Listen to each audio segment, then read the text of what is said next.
여호와께서 어느 날 아모스에게 여름 과일 한 광주리를 환상 가운데 보여주셨습니다. 그리고 하나님께서 아모스에게 물었습니다. 아모스야, 내가 무엇을 보느냐? 하나님, 여름 과일 한 광주리를 보았습니다. 그래. 하나님께서 아모스에게 여름 과일 한 광주를 보여주신 것입니까? 여름 과일이 무엇입니까? 우리는 수박이나 참외, 복숭아 등이 여름 과일입니다. 또한 동남아의 여름 과일은 두리안, 망고스틴, 코코넛 여름 과일입니다. 이스라엘의 여름 과일은 무엇입니까? 이스라엘의 여름 과일은 무화과, 포도, 대추, 야자 이러한 것들이 여름 과일입니다. 하나님께서 여러분 과일을 보여주시면서 내게 무엇이 보이느냐고 물었습니다. 여러분은 지금 무엇이 보이십니까? 끝이 없는 지평선의 바다가 보이십니까? 시원한 계곡이 보이십니까? 교회 학교 교사들의 땀 흘린 영성훈련이 보이십니까? 내게 무엇이 보이는가? 여름이 되어지면 많은 사람들이 휴가를 계획합니다. 인천공항 이용객은 매년 기록 경신을 하고 있다고 합니다. 그만큼 해외 휴가객이 많아집니다. 그러나 여름 휴가도 중요한데 또 한 가지 우리는 영성훈련도 교회학교 수련회도 중요합니다. 올 여름에 무더위는 일찍 시작했고 늦게까지 덥다고 기상청은 그렇게 발표를 했습니다. 매일 35도가 넘습니다. 불쾌지수도 85도가 넘습니다. 열대야가 계속되고 있습니다. 참으로 여름 생활이 우리나라가 동남아보다 더 더워진 이상기후가 되어져 버렸습니다. 그러나 이러한 여름이 꼭 무더위가 나쁜 것만 아닙니다. 이러한 여름에 가을처럼 시원하다고 생각해 보십시오. 과일이 익어가겠습니까? 농사가 잘 되겠습니까? 여름은 여름다워야 과일이나 농작물이 잘 자랄 수 있습니다. 그래서 여름을 히브리어로 카이치라고 말합니다. 카이치라고 하는 단어는 카차치에서 파생된 단어입니다. 이 카차치라고 하는 단어는 잡초를 제거하다, 엉겅퀴를 베어버리다, 열매를 따다 이란 말이 카차치라고 하는 단어입니다. 그러므로 카이치라고 하는 것은 뭐냐? 잡초를 제거하고 엉겅퀴를 베어내고 과일이 익어가고 곡식이 자라가는 것, 이게 바로 여름이라 카이치라 하는 것입니다. 여호와께서 오늘 우리에게 주신 아모스 8장의 말씀은 아모스 선지자가 네 번째 보았던 환상입니다. 네 번째 환상이 여름 과일 광주리. 여름 과일 광주리가 무엇입니까? 하나님은 두 가지를 여기서 말하고자 하는 것입니다. 하나는 과일을 따서 광주리에 담았다고 하는 것은 모든 것이 끝이었습니다. 너희의 모든 삶에 종말이 다가오고 있다. 너희의 지구촌에 종말이 다가오고 있다 하는 것입니다. 또 한 가지 여름 과일의 광주리는 무엇을 의미하는 것입니까? 우리가 아무리 좋은 과일을 수확을 해도 관리를 잘 해야 합니다. 관리를 잘못하면 상하여서 버릴 수뿐이 없습니다. 그러므로 하나님께서 아모스에게 지금 무더운 여름에 여름 과일 광주를 보여주면서 두 가지를 말하고자 하는 것입니다. 지금은 종말의 때다. 지금은 너희가 깨어서 기도해야 할 때다. 또 한 가지 의미는 무엇입니까? 너희가 지금 이 과일을 잘 관리해야 하는 것처럼 너희의 영성을 너희가 잘 관리해야 하는 때라고 하는 것입니다. 여름 과일 광주리 환상의 메시지는 무더운 여름에 너희의 신앙의 관리를 잘 하라고 하는 것입니다. 우리는 무더운 여름철에 신앙 관리를 잘 해야 합니다.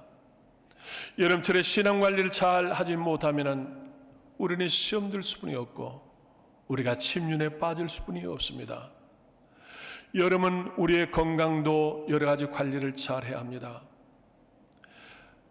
소방청 보고에 의하면 1년 가운데 가장 116 구급차가 많이 나가는 곳이 여름이라고 하는 것입니다. 그만큼 우리의 건강, 우리의 생활에 사고가 많은 것입니다. 가정법원의 통계에 의하여도 여름에 이혼 소송이 가장 많이 접수된다고 하는 것입니다. 그러니까 우리의 가정의 삶의 자리도 가장 어려운 때가 여름이라고 하는 것입니다. 그러므로 여름에 건강관리도 잘해야 되고 우리의 생활관리도 잘해야 되는데 또 잘해야 할 것이 뭐냐? 신앙의 관리입니다. 그러면 여름에 신앙관리를 잘해야 되는데 여름에 신앙관리를 어떻게 잘해야 하는 것입니까? 첫째, 주일을 사랑해야 합니다. 신앙생활의 규모는 주일 성수입니다. 10계명 가운데 4계명에 이렇습니다. 안식일을 기억하여 거룩하게 지키라. 엿새 동안 힘써 내 모든 일을 행할 것이나 일곱째 날은 내 하나님 여호와의 안식일인지 너희가 일하지 말라. 이날은 거룩한 날이라고 하였습니다. 여러분, 지구촌에서 히브리 백성을 하나님의 선민으로 선택한 이유가 무엇인 줄 아십니까? 특별히 지혜가, 특별히 지능주수가, 특별히 사람이 아닙니다. 히브리 백성들을 선민으로 선택한 첫 번째 이유는 종교심입니다. 히브리 백성은 어떤 다른 타민족에 의해서 종교심이 강합니다. 그들이 안식일을 성수하는 안식일의 개념을 보십시오. 얼마나 철저한지 모릅니다. 안식일 해가 뜨는 순간부터 해가 지는 순간까지 온전하게 안식일을 거룩하게 지키는 사람들입니다. 신약에서 주일 개념은 더 확실합니다. 신약의 주일은 무엇입니까? 구약의 안식일을 이어받는 것입니다. 예수 그리스도가 부활하신 날입니다. 나의 날이 아닙니다. 주님의 날입니다. 주의 성령이 임하신 날입니다. 교회가 세워진 날입니다. 그래서 우리는 이 날을 주일이라고 말하는 것입니다. 그러므로 내 뜻대로 내 형편대로 사용하는 날이 아니라 주님을 위해서 사용하는, 주님을 위해서 사는 날이 바로 주일입니다. 아카데미 작품상을 받는 불수레라고 하는 영화를 기억하십니까? 이 불수레 영화는 실화입니다. 에릭 리텔 육상 선수가 선교사로 헌신된 과정을 그려놓은 영화입니다. 에릭 리텔은 1924년 파리 올림픽 육상 400m 출전한 선수인데 예선전에서 세계 신기록을 세웁니다. 준결승에서도 세계 신기록을 세웁니다. 이제 결승전 남았습니다. 타의 추종을 불허할 금메달리스트 영순입니다. 그런데 마지막 결승전의 시합 시간이 주일날 11시가 되어졌습니다. 그는 결승전 시간을 좀 변경해달라고 요청했지만 올림픽 본부에서는 변경해 주지 않았습니다. 이때 리틀은 단호하게 출전을 포기합니다. 나는 지금까지 몇 가지 원칙을 가지고 살아왔습니다. 주일 성수를 생명처럼 여겼습니다. 또한 하나님께서 모든 인간을 평등하게 대하신 걸 가지고 나는 그렇게 살아왔습니다. 그 당시만 해도 흑인들이 사람 취급이 어려운 때입니다. 그러나 이 리텔은 예선전에서 흑인 선수들의 손을 잡고 격려를 해주기도 했습니다. 그가 주일날 11시가 결승전 시합이 정해지니까 단호하게 그 시합을 포기합니다. 코치도 감독도 그리고 미국 올림픽 준비위원회도 이 리틀을 많이 해유를 합니다. 협박도 합니다. 많은 사람들이 비난도 합니다. 그러나 그는 단호하게 시합을 포기하고 선수 생활을 접고 말았습니다. 그러고 나서 그는 중국 선교사로 헌신합니다. 중국 선교사의 그의 삶은 가시밭길 인생이었습니다. 그래서 그 영화를 불수레라 했고 그의 인생의 선교의 사역은 참으로 위대했습니다. 1982년 아카데미 작품상을 받기도 하였습니다. 그는 역사에 남을 만한 위대한 선교사가 되었습니다. 그의 삶의 철학 하나는 주일을 사랑하는 것입니다. 오직 주일을 주님을 위해서 사랑하는 것, 그가 위대한 선교사가 된 것입니다. 여러분의 삶의 원칙은 무엇입니까? 신앙생활의 원칙이 있습니까?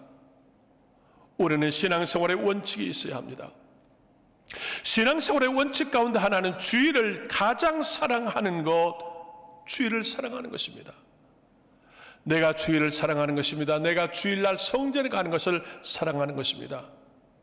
시편 84편의 말씀 보면 고라 자손들이 주일날 하나님의 성전에 가는 걸 얼마나 사랑하였는지 시편 84편에서 잘 알 수 있습니다. 만군의 여호와여, 주의 장막이 어찌 그리 사랑스러운지요. 내 영혼이 여호와의 궁정을 사모하여 쇠약하며 내 마음과 육체가 살아계신 하나님께 부르짖나이다. 그는 참으로 하나님의 성전에 가는 걸 사랑했습니다. 내가 세상의 첫날보다 악인의 장막에 사는 것보다 내 하나님의 성전의 문지기로 하루를 사는 것이 더 낫다고 그렇게 노래하는 것입니다. 여름철 신앙관리를 잘할 수 있는 비결은 무엇입니까? 주의를 사랑하는 것입니다. 둘째는 성경을 사랑해야 합니다. 여름철의 신앙관리는 우리의 신앙생활이 규칙적으로 잘 되어야 하는데, 규칙적으로 잘 되는 건 뭐냐? 내가 성경을 읽고 성경 말씀대로 사는 것입니다. 우리는 가을을 독서의 계절이라고 말합니다. 그런데 가을보다 여름이 책이 더 많이 팔린다고 합니다. 가을보다 여름에 책을 더 많이 읽습니다. 우리는 이 무더운 여름에 가장 많은 책을 읽어야 되는데 그 많은 책들 가운데 특별히 성경을 읽어야 하고 성경 말씀에 내 삶을 맡게 합니다. 바울은 이렇게 말합니다. 모든 성경은 하나님의 감동으로 된 것으로 교훈과 책망과 바르게 함과 의로 교육하기에 유익하니 이는 하나님의 사람으로 온전하게 하며 모든 선한 일을 행할 능력을 갖추게 하려 함이라 그랬습니다. 하나님의 말씀이 나를 온전하게 하고 하나님의 말씀이 내가 선한 일을 행할 능력을 갖추게 하는 것이다. 그러므로 우리는 하나님 말씀에 내 자신을 맡겨야 합니다. 아모스 선지자는 이렇게 말을 했습니다. 주 여호와의 말씀이니라. 보라 날이 이를지라 내가 기근을 땅에 보내리니 양식이 없어 주림이 아니며 물이 없어 가림이 아니요 여호와의 말씀을 듣지 못한 기갈이라고 하였습니다. 얼마 전에 제가 아는 목사님이 고속도로를 달리는데 교회 승합차를 오래간만에 운전을 했습니다. 그런데 이 승합차가 고속도로에서 운행을 하는데 60km 이상 속도가 나오질 않습니다. 얼마나 답답합니까? 차가 빌빌거립니다. 야, 이거 이상하다. 다음 휴게소에 들어가서 정비소에서 정비를 의뢰했습니다. 그랬더니 그 정비사가 하는 말입니다. 연료 필터가 오래되어져 가지고 연료 필터의 찌꺼기가 기름에 들어간 것 같습니다. 그래서 기름이 막히는 것 같습니다 하고 연료 필터를 새 걸로 갈고 오일을 새 걸로 갈았습니다. 그리고 이제 또 고속도로를 또 진입을 합니다. 그래 고속도로 진입해서 또 속도를 내는데 50, 60 이상 나오질 않습니다. 여러분 고속도로에서 50, 60으로 가보실랍니까? 얼마나 답답한지. 이 차가 왜 이래? 다음 휴게소 정비소에 또 들렸습니다. 그랬더니 그 정비사가 하는 말, 배터리가 너무 오래됐네요. 배터리가 이거 제대로 힘을 못 씁니다. 배터리를 새 걸로 갈았습니다. 또 진입을 했는데 또 마찬가지입니다. 세 번째 정비소에 들렸더니 이 정비사가 똑똑합니다. 이 차가 스타렉스인데 경유차인데 휘발유를 넣은 것 같습니다. 그래서 이제 기름통에서 기름을 다 꺼내고 다시 경유를 다 넣고 달리니까 100km, 120km로 달립니다. 이 목사님은 교회 승합차를 별로 운전해 본 적이 없습니다. 자기 자가용만 운전하다가 모처럼 이제 사람도 많고 그래서 승합차를 운전하는데 아무 생각 없이 셀프 주유소에 들려서 주유를 하는데 자기 차인 것 같이 휘발유를 주유를 했습니다. 경유차에다 휘발유 주유를 하니까 5, 60 이상 속도가 나오질 않는 것입니다. 경유차는 경유를 넣어야 하고 휘발유 차는 휘발유를 넣어야 합니다. 오늘 그리스도인이 어떻게 살아갈 것인가? 하나님의 말씀대로 살아야 우리의 영과 육이 강건할 수 있습니다. 하나님의 말씀대로 살아야 내 영혼이 윤택할 수 있습니다. 자동차에 사용을 하나 전자제품을 사용하나 매뉴얼대로 사용해야 합니다. 오늘 인간의 매뉴얼은 성경입니다. 오늘 우리는 여름에 성경을 읽고 성경을 사랑해야 합니다. 세 번째 여름철에 우리는 기도를 사랑해야 합니다. 그리스도인의 신앙생활은 기도의 생활입니다. 노아와 노아의 가족은 기도함으로 하나님과 동행했다고 하였습니다. 기도함으로 하나님의 은혜가 노아에게 넘쳤습니다. 홍수 심판에도 하나님의 음성이 노아에게 들려졌습니다. OMF 선교사가 실화입니다. 선교비를 가지고 선교지를 다녀오려고 하는데 강도들을 만났습니다. 대여섯 명의 강도들이 선교사를 둘러쌌습니다. 이 선교사, 큰일이다. 이 선교비를 선교지에 꼭 전달해야 되는데 이걸 뺏기게 생겼다. 자칫 잘못 나도 어쩌들에게 해를 당하게 생겼습니다. 그러고 나서 이 선교사가 그들에게 말한 겁니다. 여러분, 나는 선교사입니다. 나는 목사입니다. 나를 해하지 마십시오. 그런데 갑자기 대여섯 명의 그 강도들이 얼굴이 창백해지면서 주춤거리면서 뒷걸음질을 치고 하나 둘씩 그 자리에서 사라져 버렸습니다. 도무지 이해할 수 없는 일입니다. 그 선교사는 선교지에 선교비를 잘 전달했습니다. 몇 개월이 지난 후에 그 목사님이 사역하는 교회에 새 가족 하나가 등록을 하게 됐습니다. 그리고 등록을 할 때 이제 등록하고 나서 면담을 하는데 그분이 고백을 하는 겁니다. 목사님, 제가 몇 개월 전에 목사님을 한번 뵌 적이 있습니다. 아니, 저를 어디서 뵀습니까? 제가 사실 몇 개월 전에 강도였습니다. 그리고 그 이야기를 하는 것입니다. 그러니까 목사님이, 그래, 그때 제가 강도를 만났는데 강도들이 왜 제게 돈을 뺏지 안 하고 그냥 돌아갔는지 저도 그것이 참 아이러니컬했습니다. 왜 그랬습니까? 라고 물으니까 그분이 고백하기를, 목사님이 그날 무슨 군대를 그렇게 많이 데려왔습니까? 무슨 군대라니요?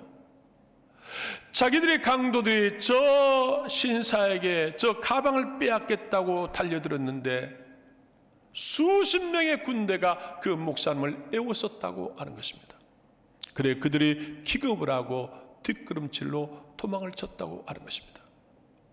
그 군대가 누구이겠습니까? 하나님이 보신 하나님의 군대였습니다. 그 목사님 자신도 보지 못했고 알지 못했지만 그러나 그 강도들 눈에 하나님의 군대가 보여지게 했고 그들이 도망을 치게 한 것입니다. 바울은 유라굴로 태풍에서 주님의 음성을 들었습니다. 바울아, 두려워하지 말라. 내가 가이사 앞에 서야 하겠고 또 하나님께서 너와 함께 항해하는 자를 다 내게 주셨다 하였으니 내가 가이사 앞에까지 갈 것이니까 이 유라굴로의 태풍을 두려워하지 말라. 내가 너와 함께 한다고 하나님이 바울에게 그렇게 말씀하신 겁니다. 여러분, 우리가 기도하면은 우리가 가장 환난의 때에, 고난의 때에 하나님께서 그 기도에 응답해 주십니다. 히스기야가 죽게 될 때 하나님 앞에 기도했습니다. 하나님께서 히스기야가 지난날 기도했던 걸, 지난날 헌신했던 것들 다 기억하시고 히스기야를 보호하시고 히스기야의 기도를 응답해 주시고 그에게 생명을 연장시켜 주었습니다. 무더운 여름에 기도해야 합니다. 왜 기도하지 못합니까?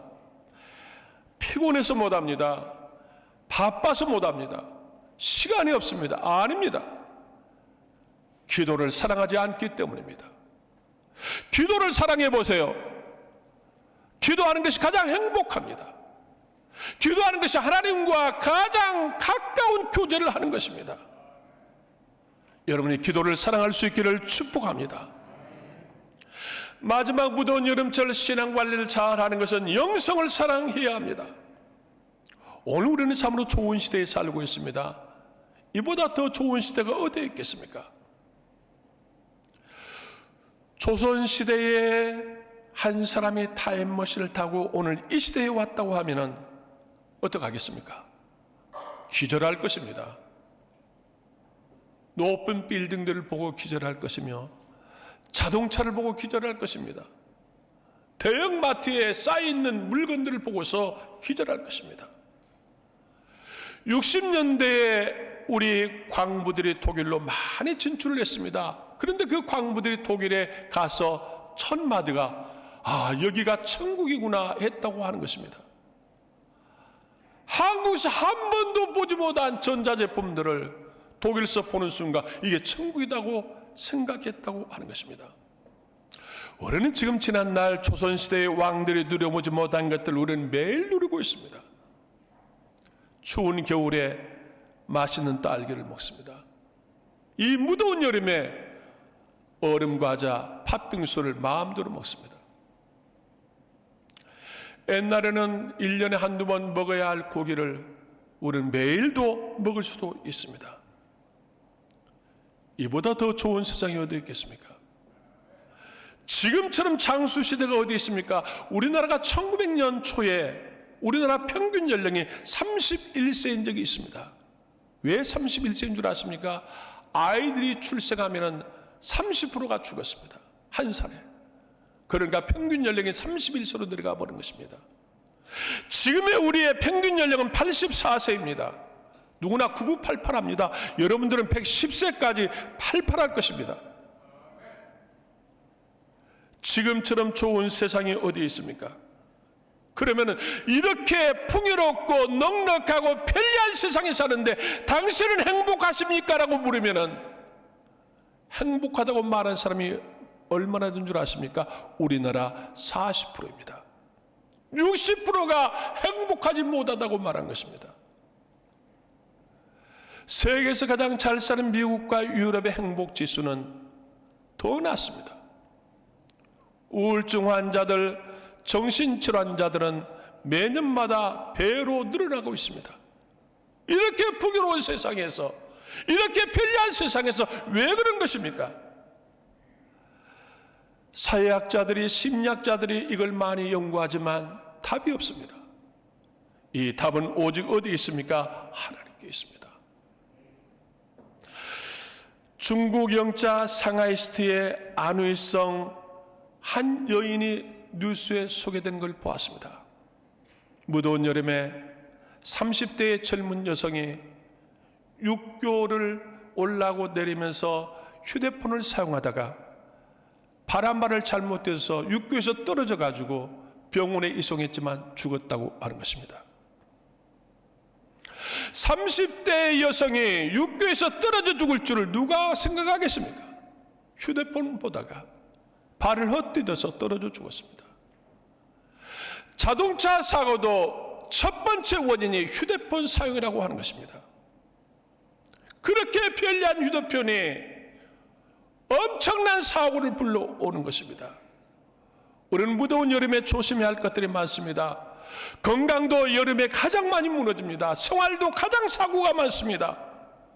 그런데 우리의 신앙도 마찬가지입니다. 가장 우리가 관리해야 하고 조심해야 할 것이 여름의 영성 관리입니다. 안일과 게으름의 자리에서 일어나야 합니다. 시험 들 만한 일들을 버려야 합니다. 그리고 우리는 하나님의 말씀과 성령으로 충만하도록 기도해야 합니다. 하나님께서 아모스에게 여름 과일 한 광주를 보여주셨습니다. 그러면서 하나님이 묻는 것입니다. 아모스야, 내가 뭘 보느냐? 여러분은 뭘 보십니까? 어디로 휴가를 갈까? 바다를 보십니까? 시원한 계곡을 보십니까? 교회학교 교사들이 아이들을 가르치느라고 땀 흘리는 모습을 보십니까? 너는 뭘 보느냐? 휴가도 좋습니다. 그러나 영성훈련도 중요합니다. 무더운 여름에 우리가 말씀을 읽고 기도하는 것도 더 중요합니다. 여름 과일은 두 가지의 메시지를 우리에게 주었습니다. 하나는 종말이 오고 있다 하는 것입니다.